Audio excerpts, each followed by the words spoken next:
kalau cobaan itu datang karena dosa, maka ini juga peringatan dari Allah Subhanahu wa taala untuk dia supaya dia kapok, berhenti, ya. Ini pernah saya kasih contoh.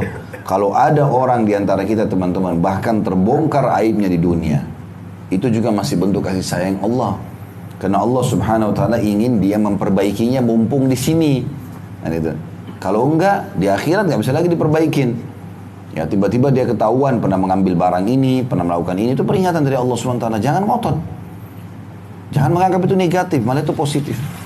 Kita jadikan sebagai pelajaran, oh ternyata Allah SWT berikan kesempatan saya perbaiki. Udah, hubungan sama manusia kita minta maaf, ada haknya kita kembalikan, kesalahan sama Allah kita beristighfar, bertobat kepada Allah, selesai.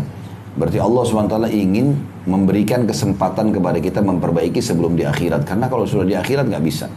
Kata sebagian ulama, salah satu bentuk hukuman Allah yang paling berat bagi seorang hamba tapi tidak disadari olehnya adalah Allah Subhanahu wa taala palingkan dia dari ketaatan dan akhirnya ya tercintakan pada dirinya berbuat dosa. Kalau teman-teman ada yang malas ibadah, malas sholat malam, malas ibadah, ya malas baca Quran, malas hadir majelis ilmu, malas berbuat itu dan cenderung untuk melakukan dosa, ini berarti termasuk siksaan Allah Subhanahu wa taala.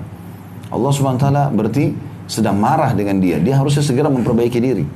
Dan termasuk bentuk nikmat Allah yang sangat besar yang manusia juga banyak tidak sadari, justru termudahkannya dia untuk ibadah. Dia lagi lewat, tiba-tiba kupingnya dengar suara azan.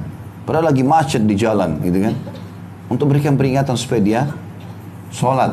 Tengah malam dia terbangun. Ada orang miskin tiba-tiba datang minta sama dia. Kenapa nggak minta sama orang lain? Banyak sekali pintu-pintu yang Allah SWT bukakan supaya dia melakukan ketaatan-ketaatan tersebut. Tinggal bagaimana dia mau menerima atau tidak.